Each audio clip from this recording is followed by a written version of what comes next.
मैंने देखा उसके हाथ में मेरा फ़ोन था। वह उसे लगातार स्क्रॉल कर रहा था।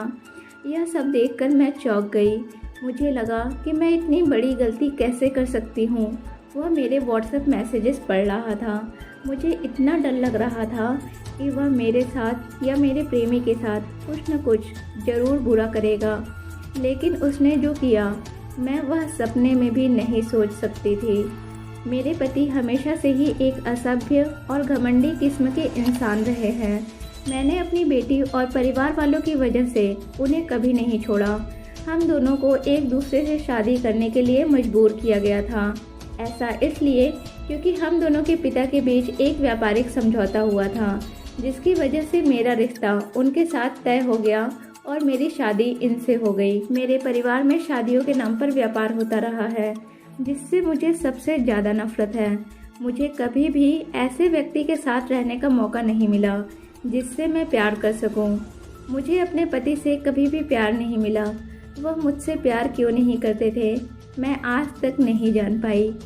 मेरी बेटी का ट्यूशन टीचर बहुत प्यारा लड़का था। मैंने अक्सर उसे मुझसे नज़रें मिलाते हुए देखा था। एक दिन जब मेरी बेटी अपनी नानी की देखभाल कर रही थी, तब मैंने उसे अपने साथ एक कप चाय पीने के लिए आमंत्रित किया। जब रसोइया अंदर से चाय लेकर आया, तब मैं लगातार उससे अपनी बेटी की पढ़ाई लिखाई के बारे में बात कर रही थी। वह देखने में काफ़ी आकर्षक था। उसका अंदाज मजाकिया था, जिसकी वजह से मैं उसकी तरफ बहुत ज़्यादा आकर्षण महसूस करती थी। इस घटना के बाद मुझे समझ में आया कि मेरे साथ की महिलाओं के लिए शादी के बाद अफेयर रखना कोई बड़ी बात नहीं थी, क्योंकि हमारे पुरुष अपने काम में कुछ ज़्यादा ही बिजी रहते हैं। मेरे पति भी इससे अलग नहीं थे। इस तरह मेरा उसके साथ अफेयर शुरू हुआ। अपनी बेटी की टीचर के साथ एक्स्ट्रा मैरिटल अफेयर रखने पर मुझे कोई पछतावा नहीं है। ऐसा इसलिए क्योंकि मुझे एक ऐसे व्यक्ति का प्यार और अटेंशन मिल रहा था जो जानता था कि एक महिला को कैसे खुश रखा जाता है।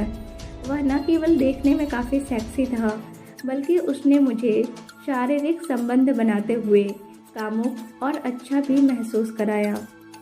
जब घर में कोई नहीं होता था तो हम दोनों साथ में काफ़ी समय बिताते थे।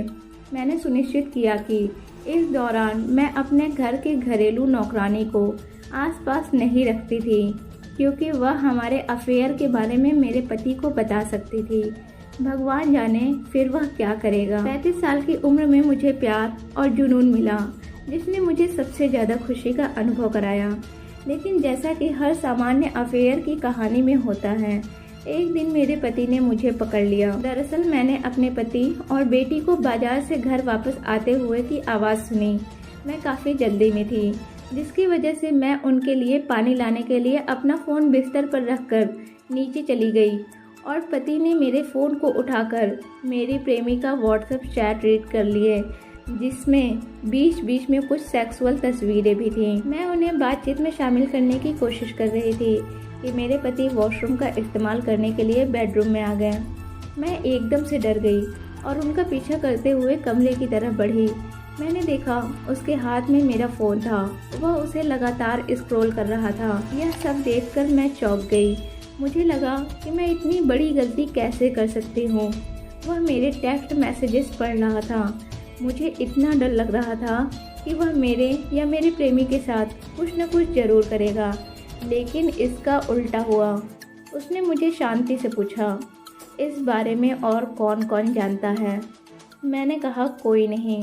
उसने फ़ोन को ज़मीन पर फेंक दिया और उसके टुकड़े टुकड़े कर दिए। निराश होकर उसने अपनी उंगलियों को अपने बालों में घुमाते हुए कहा, मैं नहीं चाहता कि हमारी बेटी इन सब चीज़ों से प्रभावित हो।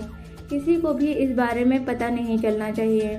मुझे परवाह नहीं है कि आप किसके साथ क्या कर रही हो, लेकिन एक परिवार के रूप में हमारी प्रतिष्ठा दांव पर नहीं लगनी चाहिए, वरना इसका अंजाम बहुत बुरा होगा।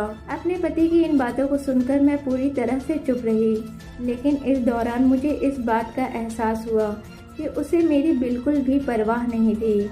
हमारी शादी पूरी तरह से फर्जी थी। अगर मेरे पति ने कभी मेरी परवाह की होती तो वह मुझसे कभी ऐसा नहीं कहता। वह मुझे डराता धमकाता, लेकिन ऐसा कुछ नहीं हुआ। मैं काफ़ी खुश थी कि उसे मेरे अफेयर से कोई दिक्कत नहीं थी, बशर्ते मैं इसे छुपा कर रखूँ। और मुझे पता था कि यह सब कुछ मैं बहुत आराम से कर सकती हूँ। दोस्तों, आपको ये वीडियो कैसी लगी हमें कमेंट करके ज़रूर बताइएगा और वीडियो को एक लाइक और शेयर कीजिएगा। और ऐसे ही वीडियो देखने के लिए हमारे चैनल को सब्सक्राइब कर दीजिए। मिलते हैं ऐसे ही नई कहानी।